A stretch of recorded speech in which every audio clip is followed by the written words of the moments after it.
नमस्कार दर्शकों, बात आज के चैनल में आपका स्वागत है। मैं हूं पारुल शर्मा और पेश है आज की सच्ची बात पक्की बात।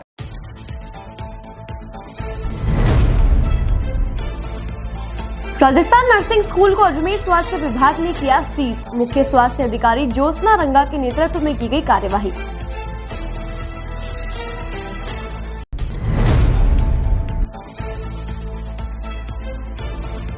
तांत्रिक विद्या का इस्तेमाल कर युवक ने ठगे 2 करोड़ रुपए। पीड़िता ने क्लॉक टावर थाने में दर्ज करवाई रिपोर्ट।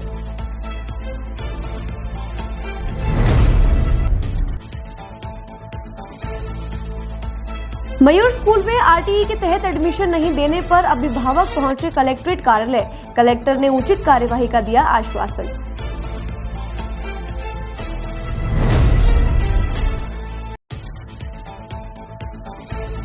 अजमेर के रोडवेज बस स्टैंड पर बिकती मिली नकली पानी की बोतलें। कमिश्नर फूड सेफ्टी के नेतृत्व में मारा गया छापा।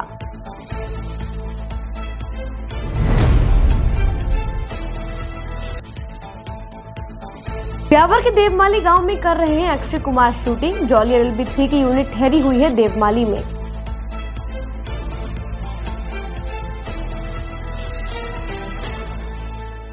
यार, बच्चे के लिए ऐसा स्कूल तलाश रहा हूँ जहाँ बच्चा स्टडी करे और साथ में उसे सभी स्पोर्ट्स फैसिलिटीज भी मिले। अपने बच्चे के लिए सतगुरु इंटरनेशनल स्कूल चुनो। स्टडी के साथ साथ यहाँ इवनिंग में नेशनल लेवल के कोचेज द्वारा swimming, badminton, lawn tennis, table tennis, basketball जैसे स्पोर्ट्स की ट्रेनिंग दी जाती है। अरे वाह! सतगुरु international school, Prithviraj Nagar, opposite A block, Panchsheel, Ajmer.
ये सर्किट मामू नहीं बनने का, रेडीनेट फाइबर लगाने का। इंटरनेट बोले तो रेडीनेट फाइबर नेट। डिटेल्स के लिए 7412001234 पे कॉल लगाने का। सही है भाई।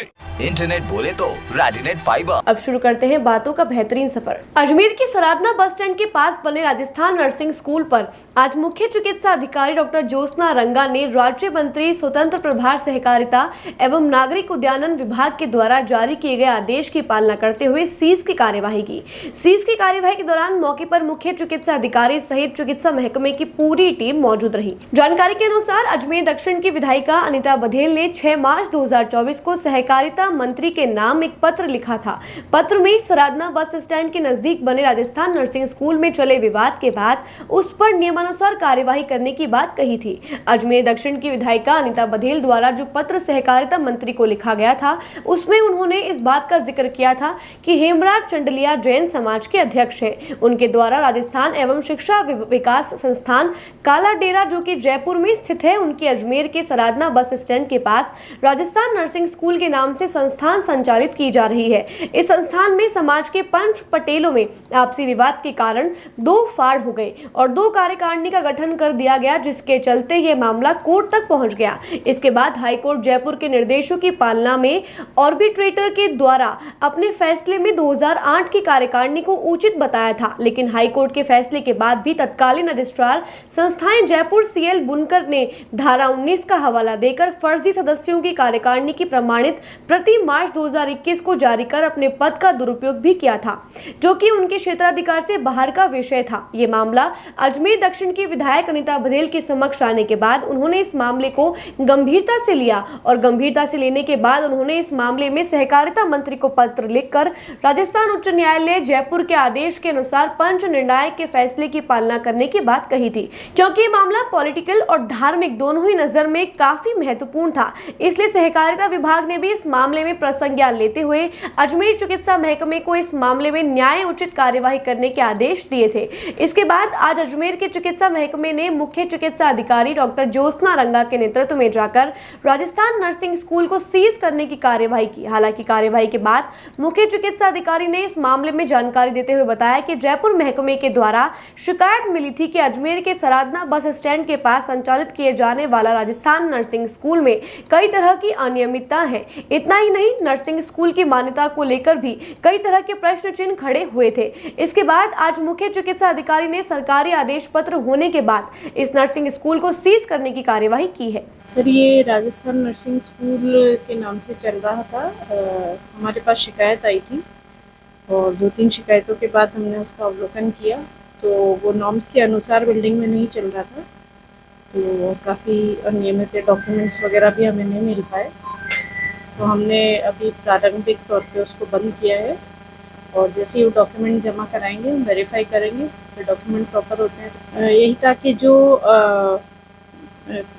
इन्होंने जहाँ पे मान्यता ली है राजस्थान नर्सिंग काउंसिल से, उसमें जो एड्रेस मेंशन्ड है वहाँ पे संचालित नहीं होकर किसी और जगह पे बन रहा था, और वो बिल्डिंग भी जिसमें हो रहा है वो जो नॉर्म्स होते हैं, जो मानक होते हैं, उनके अनुसार नहीं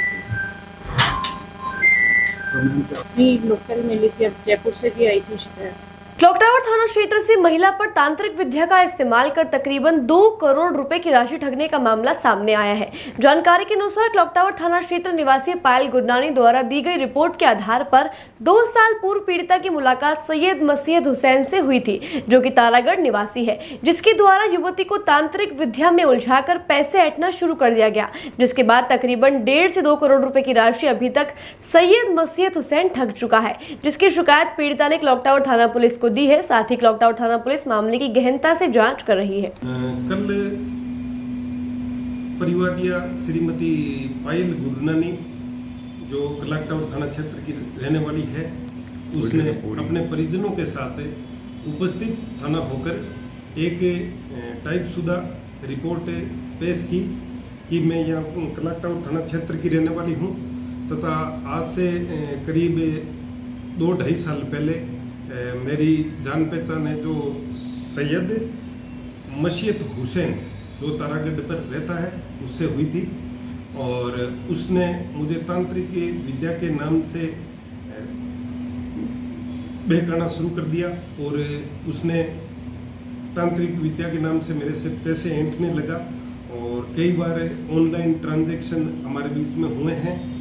और उसके बाद में जो भी मेरी माँ का लॉकर था, मौसी का लॉकर था, उसमें हमारे परिवार का गोल्ड रखा हुआ था, वो भी मुथूट फाइनेंस कंपनी में गिरवी रखा कर उनके जो नगद पैसे मिले थे वो पैसे भी मैंने उसको सैयद मुस्तैद हुसैन को दिए हैं। इस प्रकार मेरे साथ एक बहुत बड़ी मात्रा में डरा करके तांत्रिक विद्या का दिखा करके और मेरे से बड़ी राशि वसूल की है, जिसके संबंध में थाना क्लॉक टावर पर प्रकरण दर्ज करके अनुसंधान किया था। लगभग कितनी रकम थी? लगभग 1.5-2 करोड़ के आसपास टोटल राशि बता रहे हैं। कोई घरेलू समस्याओं को लेकर के उनकी इन बातों में आ गई थी। इसके संबंध में गहनता से हर बिंदु पे अनुसंधान किया जा रहा है, मुकदमा दर्ज कर लिया गया है और हर पहलू पे बैंक से रिपोर्ट दिया जाएगा और भी मोबाइल CDR वगैरह और कहाँ के किस माध्यमों से ट्रांजैक्शन हुआ है, कितना लोन उठाया है, उसके बारे में गहनता से अनुसंधान किया जाएगा। आरटीई के तहत छात्र छात्राओं के मयूर स्कूल अलवर गेट में दाखिले के लिए अभिभावकों को परेशानियों का सामना करना पड़ रहा है, जहां अभिभावकों का कहना है कि आरटीई के तहत उन्होंने अपने बच्चे के एडमिशन के लिए मयूर स्कूल अलवर गेट में फॉर्म भरा था, जिसके तहत लिस्ट में नाम भी जारी कर दिए गए थे, परंतु स्कूल में एडमिशन न देकर ये कहा जा रहा है कि 3 साल से केस जारी है, इसलिए एडमिशन नहीं दिया जा सकता है। इससे परेशान होकर आज अभिभावकों ने कलेक्टर के समक्ष पेश होकर उनकी समस्याओं को दूर करने की मांग की है। साथ ही जिला कलेक्टर ने भी अभिभावकों की समस्याओं को दूर करने का आश्वासन दिया है। देखिए, ऐसा है कि संविधान के तहत बच्चों गरीब परिवारों को निःशुल्क शिक्षा का अधिकार दिया गया है, जिसके तहत गार्जियनों द्वारा ITI का फॉर्म भरा गया था, जिसमें अजमेर का मामला है, जिसमें बच्चों के गार्जियनों के नाम आ गया था उसमें ITI में, लेकिन मयूर स्कूल अलवर गेट में अब जब स्कूल में ये गार्जियन जाते हैं अपने बच्चों का एडमिशन कराने तो स्कूल प्रशासन द्वारा ये कहा जाता है कि हम आपके बच्चों का एडमिशन नहीं कर पाएंगे। जब गार्जियनों द्वारा ये पूछा जाता है कि भाई हमारा ITI में नंबर आ गया, आप क्यों नहीं करना चाह रहे, तो कह रहे हमारी स्कूल हमारी मनमर्जी चलेगी, आपके कहने से हम आपके बच्चों का एडमिशन नहीं कर सकते, किसी और स्कूल में आप दाखिला लीजिए। गार्जियनों द्वारा जब इसकी मांग उठाई गई तो आज वो कलेक्टर साहब के समक्ष ज्ञापन देने आए, अपनी आवाज़ उठाने आए कि हमारे बच्चों का 1 साल भविष्य खराब ना हो और उन्हें कुछ अच्छी शिक्षा मिल। सर, अब हम सुबह गए थे फॉर्म लेके, तो जो गार्ड साहब थे उन्होंने हमको कहा कि हम सब ने एडमिशन नहीं ले रहे हैं, हम लोगों ने बंद कर दिया एडमिशन लेना। तो जब उन्होंने को नहीं लेना था तो उनको देना ही नहीं चाहिए था स्कूल का नाम, अगर वो नहीं देते तो हम अलग किसी स्कूल में अप्लाई करते। अब हमको इतना टाइम भी वेस्ट हो गया है, स्कूलों में भी एडमिशन की प्रॉब्लम्स चल रही है, तो अब हम क्या करें। बस कह रहे हैं कि हम लोग नहीं ले रहे 3 साल से 3 साल से नहीं ले रहे, केस चल रहा है, तो फिर उनको लिस्ट में नाम नहीं देना चाहिए था, तो हम अदर स्कूल में अप्लाई करते हैं। हाँ, उसमें आया है उसका नाम।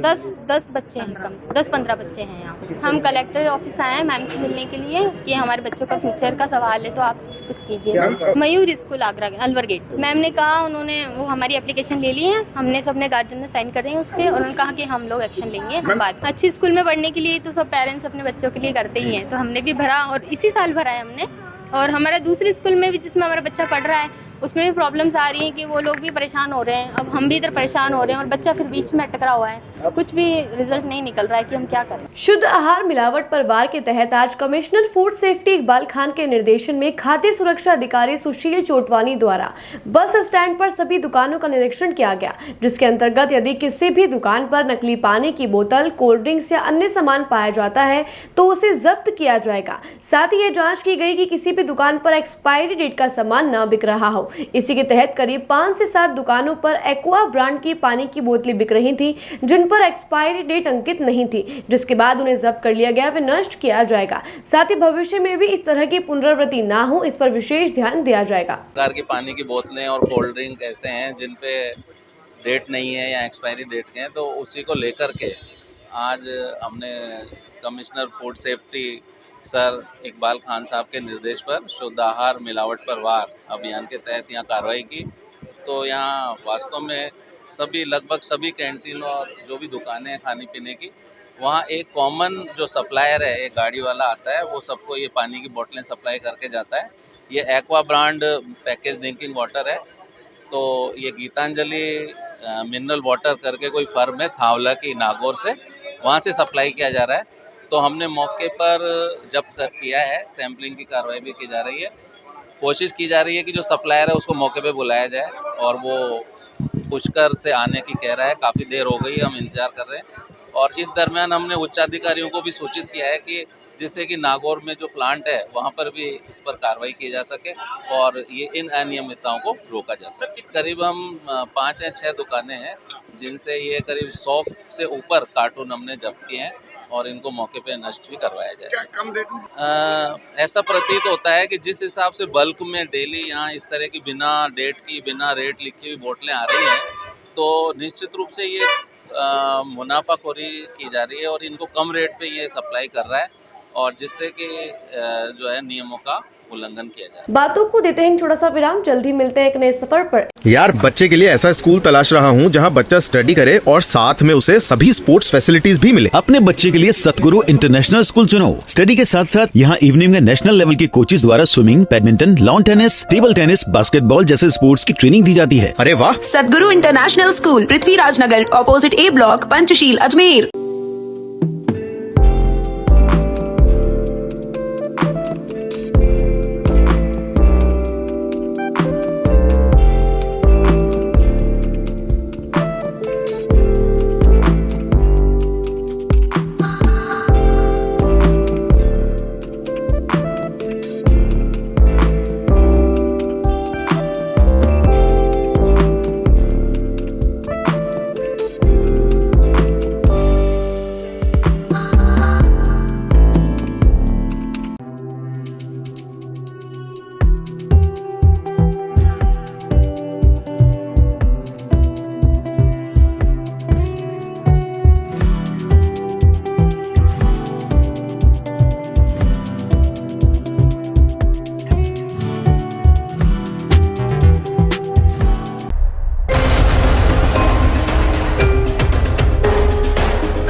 ये सर्किट मामू नहीं बनने का, रेडीनेट फाइबर लगाने का। इंटरनेट बोले तो रेडीनेट फाइबर नेट। डिटेल्स के लिए 7412001234 पे कॉल लगाने का। सही है भाई।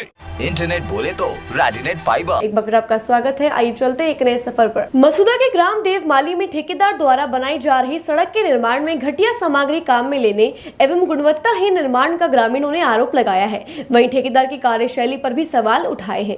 ग्राम के सरपंच प्रतिनिधि पीरू गुर्जर ने बताया कि सड़क जो कि केंद्र सरकार द्वारा स्वीकृत है, जिसकी लागत लगभग 4,87,00,000 रुपए है, जिसमें ठेकेदार द्वारा सड़क निर्माण के नाम पर केवल लीपापोती की जा रही है। ठेकेदार के कारिंदों से बात करने की कोशिश की तो उन्होंने बताया कि वे ठेकेदार से ही बात करें। वहीं अन्य ग्रामीणों ने बताया कि ठेकेदार द्वारा ग्राम में जो सीसी रोड बनाया है वो अभी भी जगह जगह से टूटना शुरू हो गई है। साथ ही सीमेंट सड़क की तराई भी नहीं की जा रही है। मौके पर मीडिया कर्मियों के पहुंचने से आनन फानन में सड़क पर पानी का टैंकर डलवाना शुरू कर दिया गया। सरपंच प्रतिनिधि ने जानकारी देकर बताया कि मामले की पूरी जानकारी उच्च अधिकारियों को दी गई है, लेकिन अभी तक प्रशासन का कोई भी अधिकारी मौके पर नहीं आया, जिससे ग्रामीणों में रोष व्याप्त है।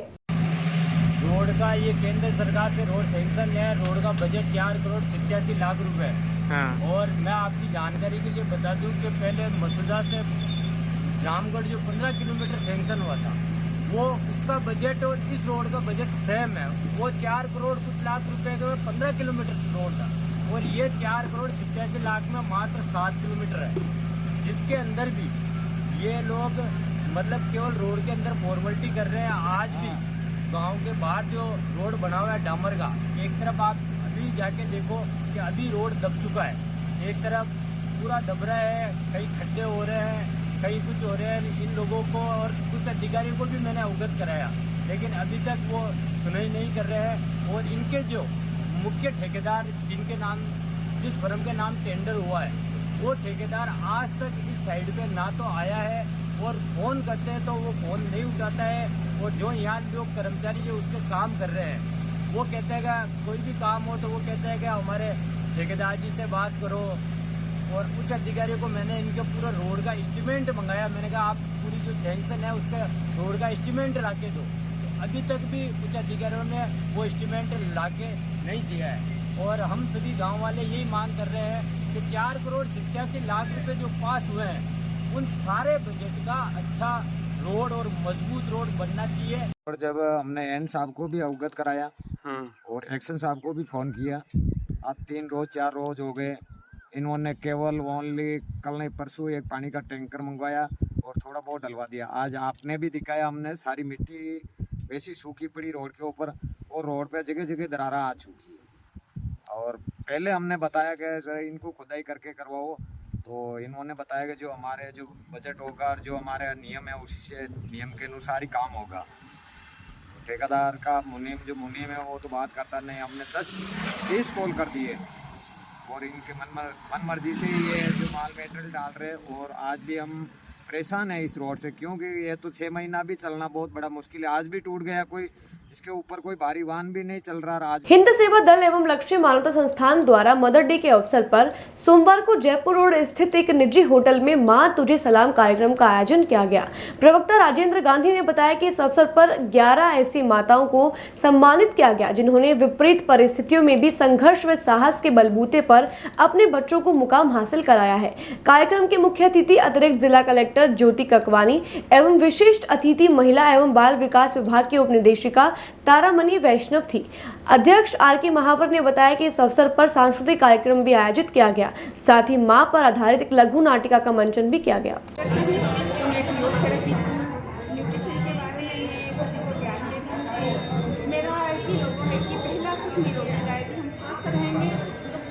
समाज को, परिवार को और देश को स्वस्थ रखना पड़ेगा, क्योंकि जब स्वास्थ्य अच्छा होगा तो हम भरपूर जीवन जी सकते हैं, समाज के लिए अच्छा कार्य कर सकते हैं। और चूँकि महिलाएं घर की धुरी होती है, उसका स्वस्थ रहना भी बहुत जरूरी है। और लक्ष्य मानवता संस्थान द्वारा आज माँ तुझे सलाम प्रोग्राम के तहत 11 ऐसी महिलाओं का सम्मान किया जो अपने घर 4 दीवारी से बाहर निकलकर जिन्होंने किसी क्षेत्र में उत्कृष्ट कार्य किया है और वो लगातार इस कार्य को कर रही है। और ये प्रोग्राम हम हर साल करते आ रहे हैं। इसी कड़ी में हमने 11 महिलाओं का सम्मान किया और इस प्रोग्राम में आज मुझे विशिष्ट अतिथि बनने का अवसर प्राप्त हुआ। गुरुदेव श्री रविशंकर जी का जन्मदिन आर्ट ऑफ लिविंग संस्थान द्वारा बड़ी धूमधाम से मनाया गया, जिसके तहत एक भव्य भजन संध्या का आयोजन भी किया गया। इस कार्यक्रम में सैकड़ों की संख्या में गुरु जी के प्रशंसकों ने हिस्सा लिया और उनका जन्मदिन बड़े ही हर्ष और उल्लास के साथ मनाया। आज परम पूज्य गुरुदेव श्री श्री रविशंकर जी का जन्मदिन है। 13 मई 1956 को गुरुदेव का जन्म हुआ था। पापानाशम विलेज, तंजावुर डिस्ट्रिक्ट, चेन्नई के आसपास जो है उसमें हुआ था। 4 साल की उम्र में गुरुदेव को गीता और बहुत सारे श्लोक कंठस्थ याद थे। 17 साल की उम्र में उन्होंने भौतिक साइंस और वैदिक साइंस में बैचलर डिग्री हासिल करके पूरे विश्व को ज्ञान देने के लिए भ्रमण करना शुरू कर दिया था। बाल अवस्था में ही गुरुदेव स्कूल में जब पढ़ते थे तो वो हर वक्त ध्यान ही करते रहते, पूजा पाठ में उनका ज़्यादा मन रहता था। और 1982 में परम पूज्य गुरुदेव को आत्मसात हुआ था सुदर्शन क्रिया का। सुदर्शन क्रिया एक ऐसी क्रिया है, श्वास की एक बहुत शक्तिशाली क्रिया है जो हमारे को तनाव से दूर रखती है और हमें वर्तमान क्षण में लाती है। करोड़ों लोगों ने अपने जीवन में सुदर्शन क्रिया को अपनाया है और अपने शारीरिक, मानसिक और भावना स्तर पर बहुत विकास पाया है। अजमेर में भी हम हर महीने 2-3 प्रोग्राम करते रहते हैं। अलग अलग जगह पे हमारे 14-15 शिक्षक हैं इस समय अजमेर में और हम सब गुरुदेव के ज्ञान को फैलाने के लिए हम जुटे हुए हैं। हम सभी चाहते हैं, जो गुरुदेव का मिशन है, गुरुदेव का मिशन है कि पूरा विश्व एक संयुक्त परिवार हो और एक ऐसा परिवार हो जो रोग रहित हो, तनाव से मुक्त हो और हिंसा रहित, ऐसा एक परिवार। आज का प्रोग्राम गुरुदेव के जन्म के दिन के उपलक्ष्य में हमने एक भजन संध्या का आयोजन किया है, जिसमें हमारी स्पेशल ब्यावर की टीम के द्वारा हमने ये आयोजन किया गया है और अजमेर के लोगों को हमने आमंत्रित किया। राजस्थान पेंशनर्स के नियमों के तहत हर वर्ष नवंबर माह में सभी पेंशनर्स को अपना जीवित प्रमाण पत्र प्रस्तुत करना अनिवार्य होता है, जिसके तहत काफी पेंशनर्स अपना जीवित प्रमाण पत्र प्रस्तुत नहीं कर पाए थे, जिसके लिए पेंशनर्स को अपना जीवित प्रमाण पत्र देने की तिथि को आगे बढ़ाते हुए 31 मई 2024 तक जमा करवाने को कहा गया है। साथ ही अपील की गई है कि सभी पेंशनर्स अपना जीवित प्रमाण पत्र 31 मई से पहले जमा करवा दें, अन्यथा पेंशन का भुगतान नहीं किया जाएगा। राजस्थान पेंशन नियमों में ये प्रावधान है कि प्रत्येक वर्ष नवंबर महीने में राजस्थान सरकार के सभी पेंशनर अपने जीवित होने का प्रमाण पत्र प्रस्तुत करेंगे। इस बार कई पेंशनरों ने जीवित प्रमाण पत्र प्रस्तुत नहीं किए, जिसके कारण से नवंबर माह में लगभग आधे पेंशनरों के भी जीवित प्रमाण पत्र नहीं आए। इसलिए सरकार ने इसी अवधि को बढ़ाकर 31 मई 2024 तक इसे बढ़ा दिया गया था। अब 31 मई के बाद 31 मई तक जो भी पेंशनर अपने जीवित प्रमाण पत्र प्रस्तुत नहीं करेंगे, उनकी जून की पेंशन जो जुलाई में दी होगी उसका भुगतान नहीं किया जाएगा। अतः सभी पेंशनरों से निवेदन है कि जिन्होंने अब तक जीवित प्रमाण पत्र प्रस्तुत नहीं किया है, वे तुरंत अपना जीवित प्रमाण पत्र प्रस्तुत करें। और इस संबंध में किसी भी प्रकार की सलाह हो तो पेंशनर समाज जिला शाखा अजमेर के कार्यालय में संपर्क कर और जीवित प्रमाण पत्र का प्रारूप प्राप्त कर सकते हैं और इसमें पेंशनर समाज पूरा सहयोग करेगा। बातों को देते हैं छोटा सा विराम, जल्दी मिलते हैं एक नए सफर पर। यार बच्चे के लिए ऐसा स्कूल तलाश रहा हूँ जहाँ बच्चा स्टडी करे और साथ में उसे सभी स्पोर्ट्स फैसिलिटीज भी मिले। अपने बच्चे के लिए सतगुरु इंटरनेशनल स्कूल चुनो। स्टडी के साथ साथ यहाँ इवनिंग में नेशनल लेवल के कोचेज द्वारा swimming, badminton, lawn tennis, table tennis, basketball जैसे स्पोर्ट्स की ट्रेनिंग दी जाती है। अरे वाह! सतगुरु इंटरनेशनल स्कूल, पृथ्वीराज नगर, ऑपोजिट ए ब्लॉक, पंचशील, अजमेर।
सर्किट मामू नहीं बनने का, रेडीनेट फाइबर लगाने का, इंटरनेट बोले तो रेडीनेट फाइबर नेट। डिटेल्स के लिए 7412001234 पे कॉल लगाने का। सही है भाई।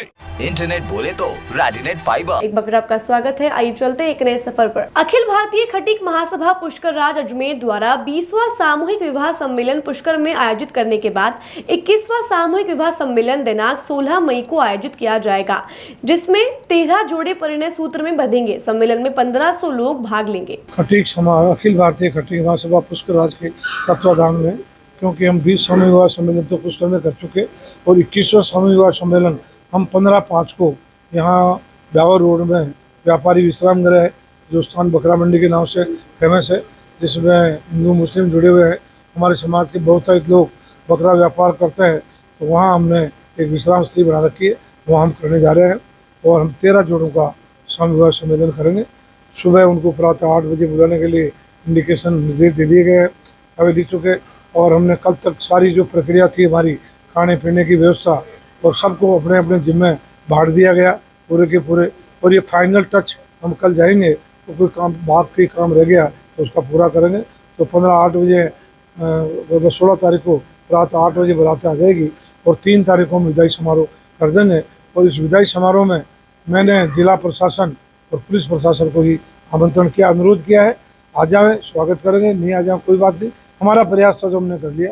हमारे समाज के प्रशासनिक और पुलिस अधिकारी उनको भी आमंत्रण किया है और जिले के पुलिस प्रशासन और जिला प्रशासन को आमंत्रण किया है, वो आके वधू को आशीर्वाद दे। एक हम निवेदन और करके आए कलेक्टर साहब से, का हाथों हाथ जो युवा पंजीयन गवर्नमेंट का उद्देश्य है, क्योंकि युवा पंजीयन में बाद में बहुत तकलीफ होती है। एक लड़की रतलाम की है और तो लड़का अजमेर का है। अब यहाँ आवे म्यूनिसपैलिटी से कोई नहीं मिले तो कितने चक्कर लगाएंगे, ये बड़ी प्रॉब्लम आती है। हमने पुष्कर में भी कलेक्टर साहब से कहला के हाथों हाथ संडे का दिन था तो भी ईओ साहब वहाँ आके मौके पर पंजीयन करा लिया था। तो मैं कल भी मैडम को रिक्वेस्ट करके आया हूँ कि ईओ साहब म्यूनिसपैलिटी के कमिश्नर साहब को आप फरमा दें, तो मौके पर सारी फॉर्मेलिटी जो चाहिए नोटरी के साइन पत्रावली पूर्ण करके हम देंगे। लेकिन मौके पर अगर प्रमाण पत्र मिल जाता है तो एक बहुत बड़ी जो उपलब्धि है वो होगी और प्रशासन के लिए भी एक अच्छी व्यवस्था रहेगी कि हमने हमारे हाथों से प्रमाण पत्र बना के बांट दिए। आज उज्जवल भारत फाउंडेशन की ओर से वार्ड नंबर 34 में पार्षद महेंद्र राव द्वारा अनेक वार्ड कार्यकर्ताओं के सहयोग से बिजली की बचत के उद्देश्य से हर घर एलईडी बल्ब पहुंचाने के लिए एलईडी बल्ब का वितरण किया गया। आपको बता दें, ये बल्ब सस्ते दामों में वितरित किए गए। यह बल्ब प्रति परिवार 5 नग एवं प्रत्येक बल्ब का मूल्य 30 रुपए रखा गया। सामान्यतः ये बाजारों में 120 रुपए का होता है। गर्मी के समय में विद्युत भार घटाने के उद्देश्य से इन बल्बों का वितरण किया जा रहा है और उपभोक्ताओं को आर्थिक लाभ भी प्राप्त होगा। आज उज्जवल भारत फाउंडेशन की तरफ से एलईडी बल्ब का वितरण वार्ड नंबर 34 में किया गया। इस बल्ब की खासियत ये है कि ये 9 वाट का बल्ब मात्र 30 रुपये के अंदर दिया गया और एक बिजली के बिल पे कम से कम 5 बल्ब दिए गए। और इस एलईडी बल्ब की ये खासियत है कि जो हमारी घर में बिजली की जो खपत है, इससे बिजली की खपत कम होगी। और जिस तरीके से गर्मी के मौसम के अंदर अभी एसी कूलर बहुत लोड होता है हमारे घरों पे, बहुत ज़्यादा कंजम्पशन होता है, उस कंजम्पशन में भी हमको फ़ायदा मिलेगा। इससे भारत सरकार को भी जो हमारी बिजली की खपत है उसमें भी फ़ायदा मिलेगा। तो सभी से निवेदन है कि ज़्यादा से ज़्यादा एलईडी बल्बों का इस्तेमाल करें घरों में। और कपिल नगर गली नंबर 8 शीतला माता मंदिर में कैंप चल रहा है, आप आके यहाँ पे लाभ ले सकते हैं। शाम 6 बजे तक। सेंट्रल यूनिवर्सिटी के 3 छात्र चाय से झुलस गए। आपको बता दें, नाश्ता लेने के लिए छात्र लाइन में लगे थे, जिसके बाद तीनों छात्रों को किशनगढ़ के मार्बल सिटी अस्पताल पहुंचाया गया। साथ ही यूनिवर्सिटी के छात्रों ने लापरवाही व मेगा मेस के कर्मचारियों पर समय पर नाश्ता व खाना देने की व्यवस्था नहीं होने का आरोप लगाया है। आज के लिए बस इतना ही। कल फिर होगी आपसे मुलाकात, तब तक के लिए दीजिए इजाजत। नमस्कार।